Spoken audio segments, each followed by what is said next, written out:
2025 में रिलीज हुई इस फिल्म के ज़ॉम्बी सिर्फ तेज ही नहीं हैं, बल्कि इतने तेज हैं कि दौड़ते हुए हवाई जहाज को भी मिनटों में पकड़ सकते हैं। इतना ही नहीं, कुछ ज़ॉम्बी तो थोड़े बहुत समझदार भी हो गए हैं। वो अपनी सूंघने की शक्ति से हजारों मील दूर दुश्मन को ढूंढ सकते हैं और इंसानों के बनाए मजबूत किले को भी तोड़ सकते हैं। अब ज्यादा बातें नहीं करते, चलिए फिल्म शुरू करते हैं। एक छोटा लड़का घर पर कार्टून देख रहा होता है कि अचानक टीवी का सिग्नल चला जाता है और स्क्रीन पर एक जरूरी खबर आने लगती है। खबर में बताया जाता है कि दुनिया भर में एक अनजान वायरस फैल गया है, जिससे संक्रमित लोग कुछ मिनटों के अंदर भयानक ज़ॉम्बी जैसे बन जाते हैं। ये वायरस बहुत तेजी से फैलता है और कई शहर तबाह हो चुके हैं। लड़का ये सब ध्यान से देख रहा होता है कि अचानक ऊपर के कमरे से आवाज आती है। वह डरते डरते ऊपर जाकर देखता है तो पता चलता है कि ये उसकी बड़ी बहन का मजाक था। तभी उनके पिता का वीडियो कॉल आता है, जो बाहर ड्यूटी पर हैं। वो अपनी पत्नी और बच्चों को शहर से दूर अपने रिश्तेदारों के घर जाने के लिए कह रहे हैं, क्योंकि इस शहर में भी ज़ॉम्बी वायरस फैल गया था। छोटी लड़की एबी अपने पिता के हाथ में अपना बनाया हुआ लकी ब्रेसलेट देखकर मुस्कुराती है। उधर माँ ने सामान पैक कर लिया है। बाहर से लगातार चीखने की आवाजें आ रही हैं, इसलिए वह एक पल भी बर्बाद नहीं करती और अपने दोनों बच्चों को लेकर घर से बाहर निकल जाती है। जैसे ही वे कार में बैठने वाले होते हैं, अचानक एक ज़ॉम्बी माँ को पकड़ लेता है। एबी तुरंत कार के नीचे छिप जाती है और अपनी आंखों से अपने छोटे भाई को ज़ॉम्बी के हाथों मरते हुए देखती है। छोटी लड़की डर से कांप रही होती है और तभी देखती है कि उसकी माँ भी एक बेजान ज़ॉम्बी बन चुकी है और उसकी तरफ बढ़ रही है। ठीक उसी वक्त कुछ गोलियों की आवाज आती है और एक अंकल फरिश्ते की तरह आकर एबी को बचा लेते हैं। बाद में वह लड़की को कान बंद करने के लिए कहते हैं और उसके ज़ॉम्बी बन चुके छोटे भाई को भी गोली मार देते हैं। अब इसके बाद 10 साल बीत चुके हैं और ज़ॉम्बी वायरस के कारण इंसानी सभ्यता पूरी तरह से बर्बाद हो चुकी है। कभी शानदार दिखने वाले शहर अब खंडहर बन चुके हैं। छोटी लड़की एबी अब बड़ी हो गई है और अंकल कैशियस ने ट्रेन करके उसे एक जंगल की योद्धा बना दिया है। इतने सालों तक जंगल में रहने के कारण एबी को लोगों के साथ रहने की बहुत इच्छा है। उसकी सबसे बड़ी ख्वाहिश है कि उसे कोई इंसानी बस्ती मिल जाए जहां वह रह सके। हालांकि कैशियस के लिए सबसे अच्छी जगह एक ऐसा सुनसान द्वीप है जो जमीन से दूर हो। तभी रात के अंधेरे में कैशियस बाहर लगे अलार्म की आवाज से जाग जाता है।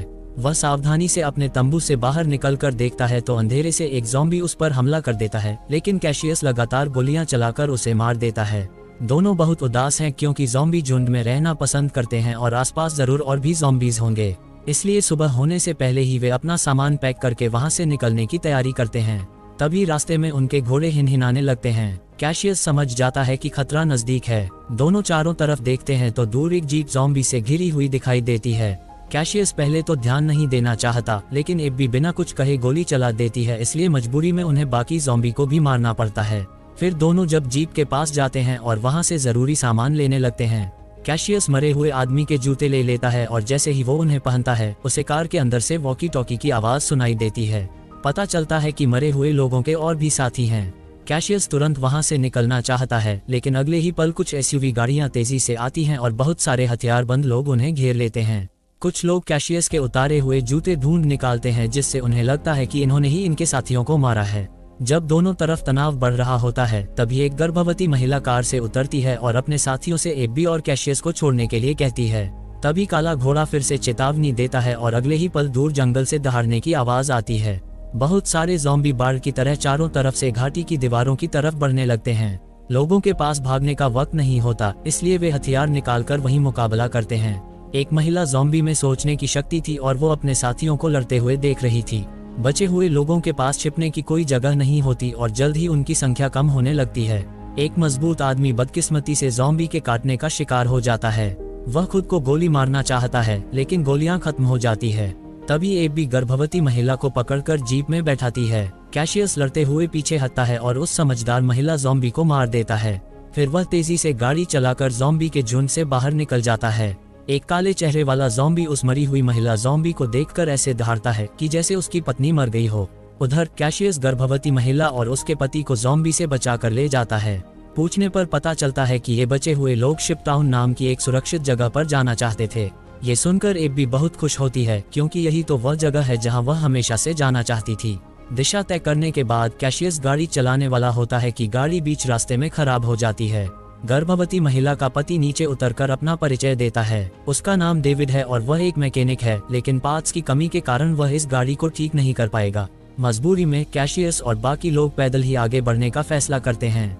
वे पहाड़ी रास्ते से सीधे आगे बढ़ते हैं और जल्द ही एबी के जन्म स्थान के शहर पहुंच जाते हैं। यहाँ ऊंची इमारतें अभी भी खड़ी हैं, लेकिन हर तरफ मौत की शांति छाई हुई है। कैशियस एक खुली जगह वाली इमारत ढूंढता है और वहीं रात बिताने का फैसला करता है। आसपास कोई खतरा नहीं है, ये पक्का करने के बाद वे आग जलाकर खाना बनाते हैं। एबी उस शिपटाउन नाम की जगह के बारे में बहुत उत्सुक है। गर्भवती महिला ने पहले ही वायरलेस से उनसे संपर्क कर लिया था। जैसा कि नाम से पता चलता है, शिपटाउन कई बड़े जहाजों को जोड़कर बनाया गया है। यह जमीन से जुड़ा हुआ नहीं है, इसलिए बहुत सुरक्षित है। यहाँ पानी और खाना भी भरपूर मात्रा में है, इसलिए यह बचे हुए लोगों के लिए एक सपनों की जगह है। एबी की आंखें ये सब सुनकर चमक उठती हैं, लेकिन कैशियस को इसमें कोई दिलचस्पी नहीं है। उसके पास फालतू वक्त नहीं है। वह बाहर और भी ज्यादा चेतावनी के संकेत और बम के जाल बिछाना चाहता है। सब कुछ ठीक करने के बाद कैशियस अपनी आगे की योजना बताता है। वह मेगन और उसके पति को कुछ दूर तक पहुंचाएगा। उसके बाद दोनों अलग अलग रास्ते पर चले जाएंगे, क्योंकि उसका लक्ष्य दूसरी दिशा में स्थित बंदरगाह है। एबी बहुत परेशान होती है और चुपके से कैशियस के पास जाकर उससे बहस करती है कि वह उनके साथ शिपटाउन क्यों नहीं जा रहा। कैशियस बहुत समझदारी से कहता है कि जहां ज्यादा लोग होते हैं वहां ज्यादा खतरा होता है, लेकिन एबी को इंसानी बुराई और कैशियस की बात बिल्कुल समझ में नहीं आती। वह कैशियस से बहुत झगड़ा करती है और फिर अकेले ऊपर रात बिताने के लिए चली जाती है। हालांकि दोनों को यह नहीं पता होता कि वह काले चेहरे वाला ज़ॉम्बी उनकी छोड़ी हुई गाड़ी को सूंघते हुए उन्हें ढूंढ चुका है। लगता है कि उस ज़ॉम्बी सरदार ने कैशियस से टक्कर लेने की ठान ली है। अगली सुबह एबी अपनी बचपन की तस्वीरें देख रही होती है कि अचानक नीचे पेड़ों से सरसराहट की आवाज आती है। वह समझ जाती है कि ज़ॉम्बी अंदर आ गए हैं और सबको चेतावनी देने के लिए नीचे भागने वाली होती है, लेकिन रास्ते में ही उसे ज़ॉम्बी मिल जाते हैं। हालांकि वह बहुत तेजी से रिएक्ट करती है और एक पीछा करने वाले ज़ॉम्बी को चकमा दे देती है, लेकिन इस चक्कर में उसका संतुलन बिगड़ जाता है।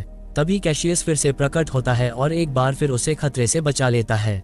थोड़ी देर बाद काले चेहरे वाला ज़ॉम्बी अपने साथियों के साथ वहां पहुंच जाता है, लेकिन वे पहले से बिछाए गए जाल में फंस जाते हैं। कैशियस धमाके की आवाज सुनकर समझ जाता है कि ज़ॉम्बी का झुंड उसके पीछे पड़ गया है। तभी एबी को अचानक याद आता है कि थोड़ी दूर पर एक छोटा सा हवाई अड्डा है।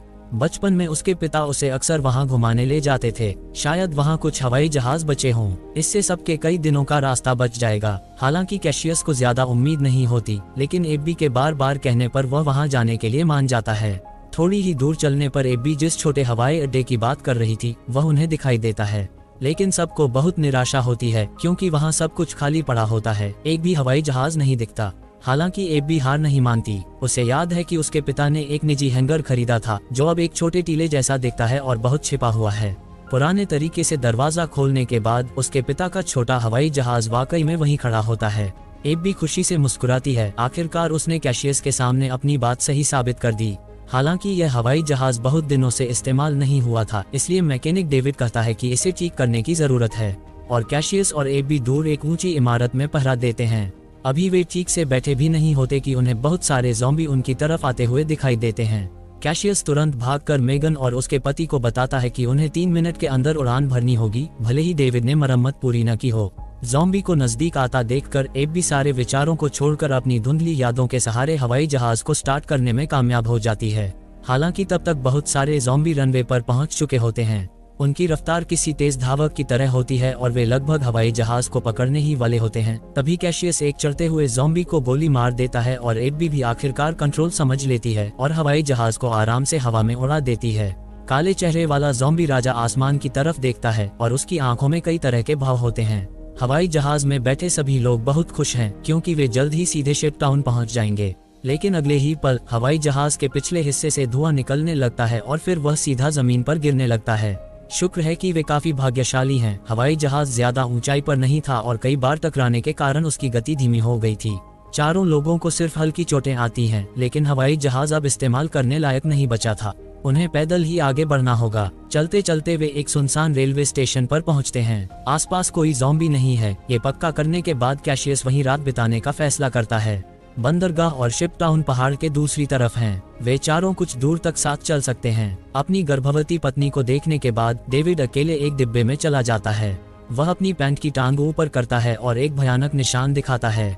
दरअसल उसे कुछ दिन पहले ज़ॉम्बी ने काट लिया था। डेविड जानता है कि वह जल्द ही ज़ॉम्बी बन जाएगा, इसलिए खुद को गोली मारना चाहता है, लेकिन अपनी होने वाली पत्नी के बारे में सोचकर वह ये विचार छोड़ देता है। अगली सुबह कैशियस को डेविड में कुछ अजीब लगता है। वह मौका देखकर उसकी पैंट की टांग ऊपर करता है और ज़ॉम्बी के काटने का निशान देख लेता है। हालांकि आगे चल रही एबी उसे जल्दी करने के लिए कह रही होती है, इसलिए वह डेविड को वहीं मारने का इरादा छोड़ देता है। चलते चलते रात हो जाती है और आगे उन्हें अचानक एक फार्म हाउस दिखाई देता है। कैशियस चुपचाप बंदूक निकालकर आगे बढ़ता है। तभी दरवाजे पर लगे स्पीकर से अचानक चेतावनी की आवाज आती है।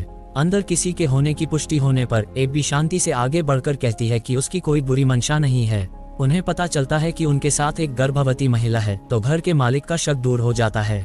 सारे हथियार जमा करने के बाद बूढ़ा आदमी मेहमान नवाजी से सबको घर के अंदर बुलाता है। उन्होंने यहाँ सोलर पावर और बारिश के पानी को फिल्टर करने का सिस्टम लगाया हुआ था। एबी आखिरकार गर्म पानी से नहा पाती है। स्वादिष्ट रात का खाना खाने के बाद कैशियस अपने लैपटॉप को चार्ज करता है। उसमें उसकी पत्नी के साथ उसकी तस्वीरें हैं, जिनमें से एक उसकी पत्नी के गर्भवती होने के वक्त की है। तस्वीरें देखने के बाद कैशियस मेगन के पास जाता है और कहता है कि उसने अपना इरादा बदल दिया है। वह पहले उसे शिप टाउन पहुंचाएगा, फिर एबी के साथ बंदरगाह की तलाश करेगा। तभी घर का मालिक सबको शराब देता है और इतने दिनों बाद सबको आराम से बैठकर बातें करने का मौका मिलता है। लेकिन बातें करते करते उन्हें कुछ गड़बड़ लगती है। घर का मालिक कहता है कि ज़ॉम्बी इंसानी विकास का अगला चरण है। वे सबसे बड़े शिकारी हैं, इसलिए उन्हें पृथ्वी पर राज करना चाहिए, जैसे इंसानों ने पहले लालच में आकर दूसरे जानवरों का शिकार किया था। ये सुनकर सब चौंक जाते हैं। सिर्फ डेविड को अपनी तबीयत ज्यादा खराब लगती है और वह बाथरूम में जाता है। उसके शरीर में वायरस पूरी तरह से फैल चुका होता है। जब डेविड वापस हॉल में आता है तो देखता है कि कैशियस और बाकी दोनों बेहोश पड़े हैं। घर का मालिक तुरंत अपने हाथ में पकड़े हुए एक डिवाइस का बटन दबा देता है। डेविड को अचानक बहुत कमजोरी महसूस होती है और वह जमीन पर गिर जाता है। जब डेविड फिर से उठता है तो देखता है कि उसे और उसके साथियों को लटका दिया गया है।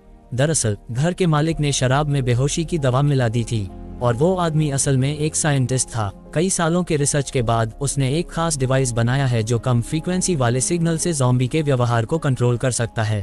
और जाल में फंसे कैशियस और बाकी लोग उसके एक्सपेरिमेंट के सामान हैं। ये सब कहने के बाद साइंटिस्ट पीछे पिंजरे का दरवाजा खोलता है। उसमें उसकी पत्नी बंद है जो पहले ही ज़ॉम्बी बन चुकी है।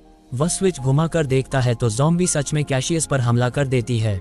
लेकिन डेविड वायरस की ताकत से रस्सी तोड़ देता है और डिवाइस के कंट्रोल को भी अनदेखा करके बंधे हुए कैशियस और बाकी लोगों को बचा लेता है। घर का मालिक खतरा भांपकर तुरंत भाग जाता है और जल्द ही आंखों से ओझल हो जाता है। कैशियस अब और वहां नहीं रुकना चाहता। वह बाहर एक गाड़ी ढूंढता है और सबको लेकर घने जंगल की तरफ निकल जाता है। लेकिन घर का मालिक इतनी आसानी से हार मानने वाला नहीं है। वह अपने डिवाइस से ज़ॉम्बी के झुंड को कंट्रोल करके उनका पीछा करवाता है। कैशियस गाड़ी की स्पीड बढ़ाता रहता है, लेकिन आगे का रास्ता बंद था। अब उनके पास बाइक से भागने के अलावा कोई चारा नहीं है। डेविड जानता है कि उसके पास ज्यादा वक्त नहीं है, इसलिए वह पीछे रहकर ज़ॉम्बी को रोकने का फैसला करता है। अपनी पत्नी से कुछ बातें करने के बाद वह हिम्मत करके ज़ॉम्बी के झुंड में घुस जाता है। हालांकि इससे ज़ॉम्बी का पीछा सिर्फ थोड़ी देर के लिए ही रुक पाता है। कैशियस मेगन को गोद में लेकर लड़ते हुए पीछे हटता है। जब ज़ॉम्बी उन पर पहुंचने ही वाले होते हैं तो उन्हें अचानक एक इंसानी चौकी दिखाई देती है। एब भी समझ जाती है कि यही शिप टाउन है। चौकी के पहरेदार आवाज सुनकर तुरंत अपनी बंदूकें निकालकर हमला करने वाले ज़ॉम्बी को मारना शुरू कर देते हैं। काले चेहरे वाला ज़ॉम्बी अपने साथियों को आगे बढ़ने से रोकता है क्योंकि आगे पानी का रास्ता है और वे उसे पार नहीं कर सकते। थोड़ी देर बाद कैशियस और बाकी लोग नाव से कैंप के बीचों बीच पहुंच जाते हैं। मेगन की डिलीवरी होने वाली थी और उसे तुरंत इलाज की जरूरत थी। अच्छी बात यह है कि यहाँ डॉक्टर और अस्पताल की सुविधा है। अगली सुबह दोनों इस कैंप का पूरा नजारा देखते हैं। कई बड़े जहाजों को जोड़कर जमीन से दूर एक बहुत बड़ा प्लेटफॉर्म बनाया गया है और कैशियस आखिरकार कैंप के इंचार्ज से मिलता है। वह दोनों का यहाँ रहने के लिए स्वागत करता है, लेकिन कुछ नियमों का पालन करना जरूरी है। कैशियस बिना कुछ सोचे वहाँ से मुड़ जाता है। उसे लगता है कि सुनसान द्वीप पर रहना ही ज्यादा अच्छा है, लेकिन एब्बी ने यहीं रहने का फैसला कर लिया है। उसे अपने हमउम्र साथियों के साथ रहने की बहुत इच्छा है। इसी बात पर दोनों में बहुत झगड़ा होता है। तभी डॉक्टर आता है और बताता है कि मेगन ने एक बेटी को जन्म दिया है, लेकिन खून ज्यादा बहने के कारण वह शायद ज्यादा दिन नहीं जी पाएगी। कैशियस का मन उदास हो जाता है और वह तुरंत अस्पताल के कमरे में भागता है। मेगन बहुत कमजोर हो चुकी है और वह अपनी नवजात बेटी को कैशियस को सौंपना चाहती है और चाहती है कि वह भी एब्बी की तरह बड़ी हो। कैशियस अपनी मरी हुई पत्नी के बारे में सोचकर आखिरकार मेगन की बात मान लेता है। वह जानता है कि अब उसके कंधों पर एक और जिम्मेदारी आ गई है। उधर एब्बी एक हैंडसम लड़के के साथ घूमकर पहली बार बहुत मजा करती है। उसने कभी सोचा भी नहीं था कि इतने सारे लोग एक साथ बैठकर शराब पी सकते हैं और खूबसूरत संगीत पर जमकर नाच गा सकते हैं। इसलिए उसका यहीं रुकने का इरादा और भी पक्का हो जाता है। मस्ती के बाद एब्बी गलती से उस हैंडसम लड़के को चुपके से एक केबिन में जाते हुए देख लेती है। वह उत्सुक होकर अंदर जाकर देखती है तो पाती है कि वह केबिन तारों और बमों से भरा हुआ है। एक वायरलेस स्विच अलग से चमक रहा होता है। तभी वह लड़का भाग कर आता है और बताता है कि उन्होंने शिप टाउन के नीचे बम लगाए हैं। अगर कभी यह जगह खतरे में पड़ती है तो लोग गुप्त रास्ते से भाग जाएंगे और इसे उड़ा देंगे। लेकिन दोनों को बिल्कुल भी अंदाजा नहीं होता कि ये दिन इतनी जल्दी आ जाएगा। उस सनकी साइंटिस्ट का गुस्सा शांत नहीं होता और वह अपने कंट्रोल डिवाइस के जरिए उस काले चेहरे वाले ज़ॉम्बी राजा से हाथ मिला लेता है। साइंटिस्ट की मदद मिलने के बाद शिप टाउन का पानी का कुदरती बचाव बेकार हो जाता है। बहुत सारे ज़ॉम्बी पानी के नीचे से या नावों की मदद से जल्द ही शिप टाउन कैंप में घुस जाते हैं। अचानक हुए हमले से बचे हुए लोगों में से बहुत सारे तुरंत मारे जाते हैं और जिन लोगों के पास छिपने की कोई जगह नहीं होती वे आखिरकार ज़ॉम्बी का खाना बन जाते हैं। कैशियस को एबी की चिंता होती है और वह भीड़ के विपरीत दिशा में उसे ढूंढता हुआ जाता है। वह ज़ॉम्बी को मारते हुए आगे बढ़ता है और आखिरकार उसे डेक पर लड़ते हुए ढूंढ लेता है। शायद जोश में आकर वह गलती से एक ज़ॉम्बी से टकराकर नीचे गिर जाता है। वह साइंटिस्ट जिसे बदला लेना था अब सामने आता है। आखिरकार उसे बदला लेने का मौका मिल जाता है, लेकिन कैशियस हार नहीं मानता। वह साइंटिस्ट का हाथ पकड़कर जोर से मारता है जिससे वह कमजोर डिवाइस तुरंत टूट जाता है। ज़ॉम्बी को कंट्रोल करने की ताकत खत्म होने के बाद बेचारा बुरा साइंटिस्ट जल्द ही ज़ॉम्बी का शिकार बन जाता है। अच्छी बात यह थी कि इस कैंप में पहले से ही भागने का रास्ता बना हुआ था। बहुत सारे बचे हुए लोग सुरंग के रास्ते नदी के दूसरे किनारे पर पहुंच जाते हैं। जब वे बम चालू करने वाले होते हैं तो वह हैंडसम लड़का कहता है कि रुको, क्योंकि एबी अभी भी नाव पर है।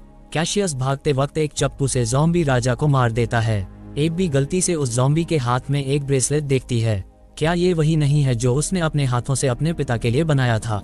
लेकिन लड़की के पास सोचने का वक्त नहीं होता और कैशियस उसे जबरदस्ती सुरंग में खींच लेता है। वह हैंडसम लड़का दोनों को भागते हुए देखकर तुरंत वायरलेस रिमोट दबा देता है और पूरा शिप टाउन तुरंत आग के गोले में बदल जाता है।